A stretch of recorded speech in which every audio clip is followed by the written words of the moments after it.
안녕하십니까. 삶이 변하는 인문학 보성TV의 김보성입니다.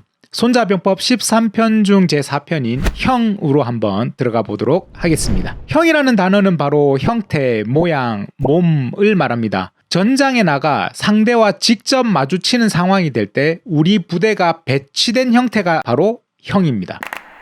형은 어떤 모습을 말하고 어떻게 만드는 것인가가 바로 핵심이 됩니다. 저는 형을 한마디로 힘, 숨, 찐이라고 표현하고 싶습니다. 힘을 숨긴 찐 주인공의 모습을 만들어라. 손자는 위풍당당한 부대에 배치된 모습을 바로 힘, 숨, 찐이라고 말하고 있습니다. 이번 편의 전체적인 흐름을 첫째, 힘을 쌓아라. 그리고 둘째, 숨겨라. 셋째, 주도권을 가진 찐 주인공이 되어라. 그리고 넷째, 힘, 숨, 찐이 되는 법으로 구분해서 한번 살펴보도록 하겠습니다. 그럼 본문 속으로 들어가 보겠습니다. 손자가 말했다. 옛날 전쟁을 잘하는 장군은 먼저 적이 나를 이길 수 없게 만들고 난 뒤 적에게 이길 수 있을 때까지 기다린다. 적이 나를 이길 수 없는 것은 나에게 달렸고 내가 적을 이길 수 있는 것은 적에게 달려있다. 그러므로 전쟁을 잘하는 자는 적이 나를 이길 수 없게 할 수는 있지만 내가 적을 반드시 이길 수 있도록 만들 수는 없다. 네, 힘을 쌓는다. 손자는 상대가 나를 이길 수 없게 하는 것을 힘을 쌓는 것이라고 말합니다. 지지 않는다는 마인드로 준비하라. 우리가 흔히 이긴다는 생각으로 준비해야 하는 것 아닌가? 라고 생각하기 쉬운데요. 손자는 묘하게 다른 말을 합니다. 이기는 건 상대에게 달렸다. 내가 상대를 이겼다는 것은 상대가 실수를 했거나 나보다 준비를 덜 했을 때다. 다만 내가 할 수 있는 최선은 지지 않을 만큼 준비하는 것이다. 내가 지지 않은 것은 내가 힘을 쌓았기 때문이다. 내가 이긴 것은 상대가 힘을 쌓지 못했기 때문이다. 이 말은 큰 차이가 있습니다. 사람과의 관계에서 상대를 내 사람으로 만드는 방법을 예로 들면 이런 느낌이 듭니다. 저 사람이 무엇을 좋아하고 무엇을 싫어하는지 알아내서 환심을 사는 것보다 내가 스스로 멋있는 사람이 되기 위해 노력하라. 상대방의 호불호를 아무리 준비해도 선택은 상대에게 달렸다. 하지만 내가 스스로 멋있는 사람이 된다면 내 주변으로 사람들은 알아서 모인다. 여러분, 물론 상대를 아는 것도 중요합니다. 하지만 우선순위에서 나를 아는 것, 즉 지기가 먼저라는 거죠. 저번 편 모공에서 마지막에 지피지기면 백전불태라는 말로 끝났습니다.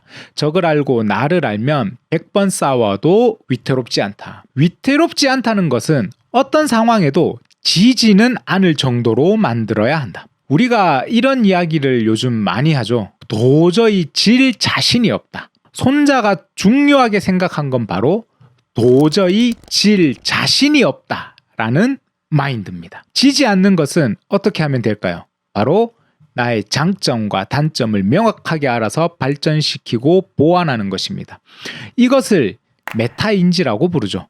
회사라면 여러 부서들 중 취약한 부서는 어디인지, 공부하는 학생이라면 내가 부족한 과목이 무엇인지를 명확하게 알아서 보완해놓고 강점인 부분은 더욱 발전시켜 한 방의 무기로 만드는 것입니다. 참 쉽지 않습니다. 우리는 흔히 잘하는 것 위주로 하고 잘 못하는 것은 하기 싫어하니까요. 따라서 승리를 미리 알 수는 있지만 만들 수는 없다고 한다. 이길 수 없는 쪽은 방어하고 이길 수 있는 쪽은 공격한다. 방어한다는 것은 부족하기 때문이고 공격한다는 것은 여유가 있기 때문이다. 승리는 내가 준비한 힘의 역량으로 상대와 비교해서 알 수 있지만 만들어낼 수는 없습니다. 왜냐하면 승리는 상대에게 달려있기 때문입니다. 내가 힘을 쌓은 만큼 상대도 같을 수 있습니다. 혹은 나보다 더 강할 수도 있죠. 그리고 물량으로 나보다 많다고 해서 반드시 승리하는 것도 아닙니다. 우리가 임진왜란 당시 이순신 장군의 명량해전에서 보면 알 수 있죠. 당시 우리는 13척의 배로 진격을 했고 일본군은 133척의 배로 밀고 내려왔습니다. 일본은 승리를 확신했습니다. 교만했죠. 교만해질 만큼 큰 차이였습니다. 하지만 결과는 일본의 대패였습니다. 승리는 이처럼 계산은 할 수 있지만 만들어낼 수는 없습니다. 그만큼 실전에서 변수가 적용하기 때문입니다. 다만 그럼에도 불구하고 최대한의 준비를 갖추어야만 합니다. 실력이 쌓일수록 여유가 생깁니다. 자신감이 생기죠. 여유가 있으면 공격을 합니다. 그리고 공격하는 쪽이 이길 수 있는 쪽이 될 가능성이 높아집니다. 모든 상황을 감안하더라도 최소한 나의 힘은 최대한 쌓아둔다. 이것이 바로 강력한 힘을 만들어내는 중요한 이유입니다. 방어를 잘하는 자는 깊은 땅속에 숨은 것과 같고 공격을 잘하는 사람은 높은 하늘 위에서 움직이는 것처럼 한다. 따라서 스스로 보호하고 온전하게 승리한다. 자, 이제 힘을 숨긴다입니다. 방어를 할 때는 깊은 땅 속에 숨은 것 같고 공격을 할 때는 높은 하늘 위에서 움직이는 것 같다는 것처럼 둘 다 상대방이 알 수 없는 공간에 있는 것입니다. 깊은 땅 속에 숨어 있는 것처럼 방어를 한다는 것은 상대가 나의 어디를 공격해야 할지 모르게 만드는 것입니다. 약점이 어디지? 어디를 공격해야 하는 거야? 알지 못하게 합니다. 높은 하늘 위에서 움직이는 것처럼 공격한다는 것은 상대가 어디를 공격받는지 모르게 하는 것입니다. 도대체 저 사람은 주특기가 무엇이지? 무엇으로 나를 공격하지? 알지 못하게 합니다. 우리는 흔히 자격지심으로 자기 자랑을 할 때가 많지 않나요? 저도 가끔 그럴 때가 있는데 하지만 손자는 진정한 힘숨지는 자신을 잘 드러내지 않아야 한다고 말합니다. 감정을 너무 있는 그대로 드러내지 말라. 오히려 상대를 더욱 칭찬해줘라. 진정한 힘을 가졌다면 겸손함으로 자신을 낮출 수가 있다. 남을 깎아내리고 자신을 높이는 사람은 오히려 힘이 약해서일 수도 있다라고 말하죠. 전쟁에서 승리를 예측하는 능력이 다른 사람들도 알고 있는 방법을 사용하는 것이면 최고 중의 최고가 아니며 전쟁에서 이겼을 때 천하의 모든 사람들이 잘했다고 한다면 그것도 최고 중의 최고가 아니다. 이렇게 힘을 잘 숨기게 되면 다른 사람은 전혀 예측하지 못한 방법으로 승리합니다. 그래서 많은 사람들이 우와 대단하다 라는 칭찬이 없습니다. 오히려 뭐야 그냥 그렇게 된 거야? 별거 없네 라고 할지도 모릅니다. 제가 아는 중국 최고의 명의 편작의 이야기를 해보겠습니다. 지금으로부터 2500년 전 중국의 춘추 전국시대에 편작이라는 의사가 있었습니다. 그는 세 형제 중 막내였는데요. 형제들 모두가 의사였습니다. 그중 편작은 죽은 사람도 살린다는 명성이 있었습니다. 어느 날 왕이 편작을 불러 물어봅니다. 그대의 세 형제 중에 누가 가장 뛰어난 의사인가? 편작이 답하죠. 큰 형님이 제일이고 둘째 형님이 그 다음이며 저는 가장 아래입니다. 왕은 자신의 귀를 의심합니다. 죽은 사람도 살렸다는 편작이 오히려 자기보다 형님들이 더 뛰어나다고 하니 겸손으로 한 말인가 하여 의심이 들었죠. 왜 자네 형들이 더 대단한 의사인지 말해보라. 예, 큰형님은 사람을 보면 이미 병이 생기기도 전에 병이 올 것을 알고 미리 그 원인을 제거합니다. 환자들은 자신을 치료해 주었다는 것도 모르지요. 그래서 유명한 의사라는 명성이 알려지지 않습니다. 다만 그것을 본 저희 가족들만 대단하다는 것을 알고 있습니다. 둘째 형님은 병이 초기에 사람의 몸에 나타나는 순간 바로 치료를 합니다. 그대로 두면 큰 병이 될 것을 초기에 제거를 해버리니 사람들은 자신이 큰 병을 치료했다는 사실은 눈치채지 못합니다. 그래서 그저 시시한 동네 의원으로만 알려져 있습니다. 그런데 저는 이미 환자들의 병이 온몸에 퍼진 후에야 혈맥을 찌르고 약을 투여하고 피부를 찢어 병을 고치니 저의 이름만 왕에게까지 소문이 나게 된 것입니다. 이와 같이 진정한 장수는 다른 사람들은 알지도 못하게 승리를 만들어냅니다.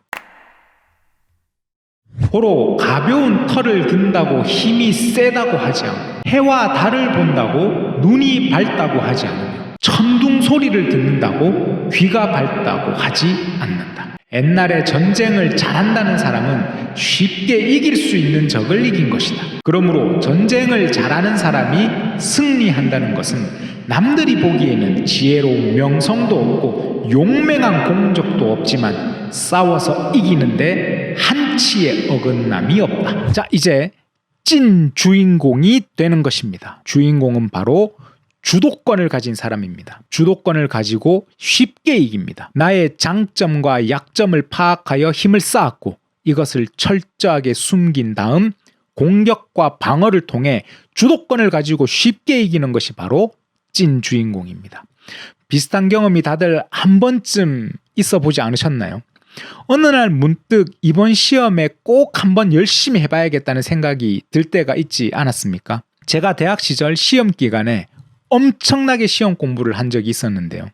거의 외워버렸습니다. 모르는 개념을 철저하게 이해를 해봤죠. 그리고 시험지를 받았는데 머릿속에서 나는 생각을 제 손이 따라가지 못할 정도였습니다. 제 느낌이에요. 그렇게 시험지를 제출하려고 일어섰는데 교수님께서 제가 너무 빨리 시험이 끝나니까 백지나 편지를 써서 내는 줄 아시고 5분만 더 앉아 있다가 나가라고 하시더라고요. 그래서 다 적었습니다 하고 제출을 하고 나간 적이 있었습니다. 지금도 생생히 기억이 납니다. 당면한 상황보다 더 많은 준비를 해서 오히려 상황이 닥쳤을 때 너무나 쉽게 만들어버리는 것. 손자는 상황에 압도적인 우위를 가지라고 말합니다. 어긋남이 없다는 것은 그 착오에 대해서 미리 조치를 해두어 반드시 승리할 상황을 만들어 놓았기 때문에 이미 패배할 수밖에 없는 적을 이긴 것이다. 그러므로 전쟁을 잘하는 자는 패배하지 않는 입장에 서서 적이 패하게 되는 기회를 놓치지 않는다. 주도권을 잡은 주인공, 바로 발생 가능한 착오를 미리 조치해 둔다. 어떤 상황이 발생할 것인지 예측하고 예측 가능한 상황들에 대해 모두 대비를 해놓는 것입니다. 모든 상황 속에서 주도권을 가진다. 이미 나에게 상대가 안 되는 적을 맞이하여 이기는 것. 최소한 내가 불리한 일은 없게 만든 후 상대가 실수를 하거나 허점이 보이는 순간 그 기회를 놓치지 않을 상황을 만들어 두어라 라고 말합니다. 자, 이렇게 형편의 전반부를 통해 힘을 숨긴 찐 주인공까지 알아봤습니다. 우리는 모두 인생의 주인공들입니다. 그러니 힘숨찐이 꼭 우리가 되어야 하는 주인공의 모습은 아닙니다. 다만 손자의 시대, 전쟁이라는 특수한 상황 속에서 손자는 힘숨찐의 모습을 갖추어야 상대와의 전투에서 승리할 수 있다고 생각을 합니다. 맹수들이 사냥을 할 때 무리를 지어서 많은 초식 동물들을 사냥합니다. 그때 각자의 역할에 따라 대형을 갖추고 풀숲에 납작 엎드려 뛰어나갈 준비를 하죠. 이것이 바로 형이고 힘숨찐의 모습입니다. 그러니 너무 부담 가지지 않아도 될 것 같습니다. 다만 핵심은 내가 어떤 형을 만드는 것이 나에게 가장 행복을 주는지 알고 그것을 만들어가는 과정이 즐겁다면 그것이 가장 좋은 것이 아닐까요? 다음 화에서는 후반부를 통해 형의 좀 더 자세한 내용을 만나보도록 하겠습니다. 시청해주셔서 감사합니다. 다음 화에 뵙겠습니다.